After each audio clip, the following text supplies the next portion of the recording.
Hello and welcome to the France 24 interview today in Singapore. With us, the leader of the Cambodian opposition, a former minister in exile now, Rainsy. Hello. Hello.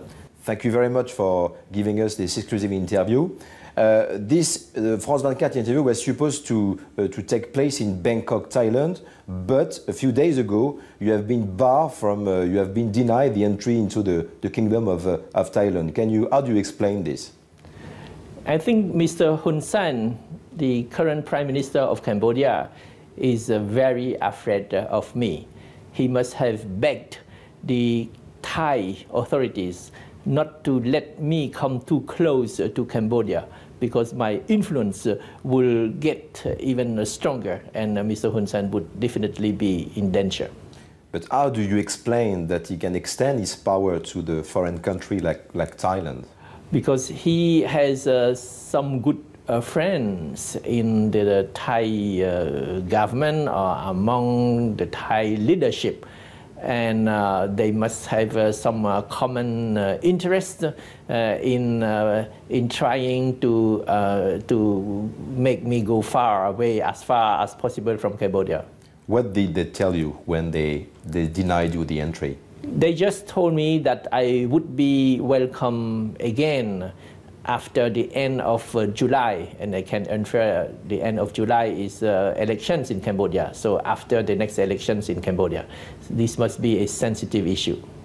So precisely, we have some coming elections on the 28th of July, and regarding the current situation, do you think you have a chance to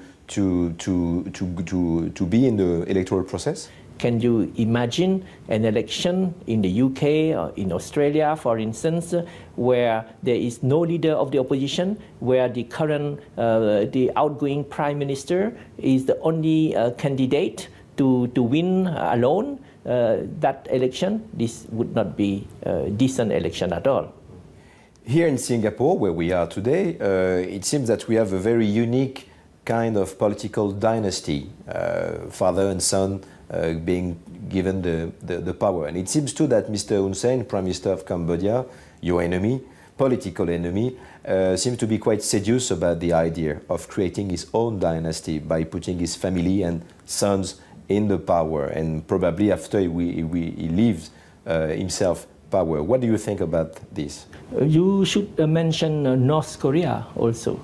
They have succeeded in installing a dynasty with the third generation already. Mr. Hun Sen is trying to install only his children, but I don't think he would succeed.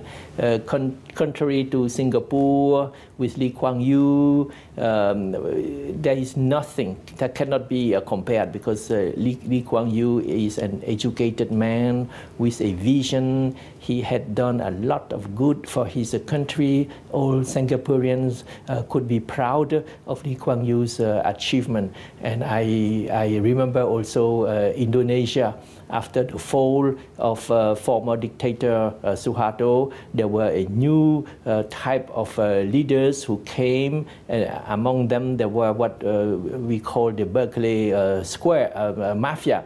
But in Cambodia, you don't have any Berkeley Mafia. You can drop the word Berkeley and remains only the Mafia. I don't think that the Mafia could rule a country for a generation. We have to get rid of the Mafia, that's all.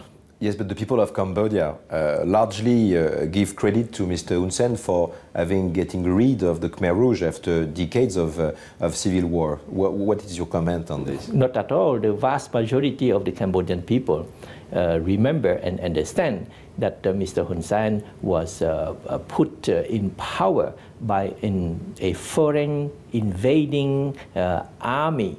Therefore, Mr. Hun Sen does not serve the interests of his country, but he serves those who have put him in power. And that happened more than 30 years ago. But now the population of Cambodia is very young. Those who are under 30-year-old represent 70% percent of the population. So they were born long after the episode you were talking about. Those are young people. They don't look backward. They look forward. They don't compare Cambodia to the Cambodias of Pol Pot. They compare Cambodia to present Thailand, to present Vietnam. They compare Cambodia to the potential that our country should fulfill. Therefore, the achievement of Mr. Hun Sen is very poor. Mr. Hun Sen wants us to compare his regime with the Khmer Rouge, but the Khmer Rouge are absolutely zero. Anybody would do better than the Khmer Rouge. But if you compare Cambodia to neighboring countries, then we can see that Cambodia lag far behind, and that Mr. Hun Sen is a very poor leader. Coming back to your fighting, personal fighting between you and Mr. Hun Sen, don't you think that after so many years, he's now at the top of his power? He controls nearly everything in Cambodia. And my question will be, what can you do against this high level of power, this total control of the country?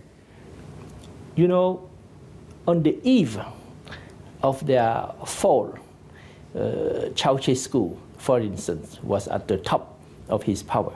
But so you are comparing Mr. Ceausescu to Mr. Hun Sen? Yeah, Ceausescu, Saddam Hussein, all those dictators who had ruled their country for decades, and just 1 year or sometimes even 1 month before their fall, people would ask me the same question as the one you asked me, that now that they are at the top, how can you do anything against them? When they are at the top, it means that they are very near the collapse also. Let's talk about the king father, Norodom Sihanouk.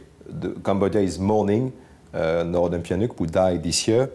What do you think is going to be Cambodia? What arc is going to be Cambodia after Sihanouk? It doesn't matter whether Cambodia is a monarchy or could be changed, whatever. What is important is that we move toward progress and that we remain on the democratic path. So then, do you foresee a decline of the monarchy in Cambodia? Once I was Minister of Finance. It was about 20 years ago. I was alone with Sihanouk in the Royal Palace, and Sihanouk shared his concern with me. He told me, I wonder whether I would not be like the last king of Italy. I asked him, why, Majesty? He told me the last king of Italy had to abdicate the throne because the Italian people rejected the monarchy. And I asked him why. And he continued to explain to me, because the Italian people reproached to their last king to be too weak, too lenient, and too complacent with Mussolini. So implicitly, he compared Hun Sen to Mussolini. Don't you think that your worst enemy, politically speaking, and the best ally of Hun Sen is the growth and the economic development of some parts of Cambodia? Provided the growth is sustainable and is equitable, not the kind of growth we are experiencing now in Cambodia. Now the growth is based on destruction of natural resources, on deforestation, illegal logging. So this is not sustainable at all. And another engine of growth in Cambodia now is prostitution. It is one of the most thriving industry, but the prostitution leads to a destruction of the social fabric. This is not sustainable either. And besides, we want a growth that is equitable, a growth that benefits to all segments of the populations, which is not the case now. Now, growth benefits only to a small minority of people who get richer and richer, while the vast majority of the population remain poor, or get even poorer when they lose their land because of confiscation, because of land grabbing associated with Hun Sen's current policy. Samransi, one of your main focus is corruption. What can you do basically against such a widespread thing in Southeast Asia? It's quite, corruption is endemic, is everywhere, and has been the case for decades. What can you do to fight this? Corruption is destructive, and if Cambodia is to survive, we have to address this issue. Cambodia is ranked as one of the most corrupt countries in the world, according to Transparency International.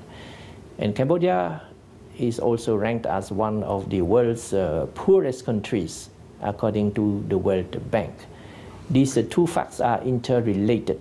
If we want to move out of poverty, abject poverty, we must curb corruption.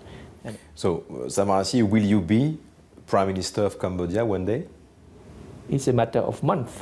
Only a few months, Cambodia will have new leaders following a democratic change. Samransi, thank you very much. This is the end of the France 24 interview today in Singapore. Thank you for watching. Goodbye.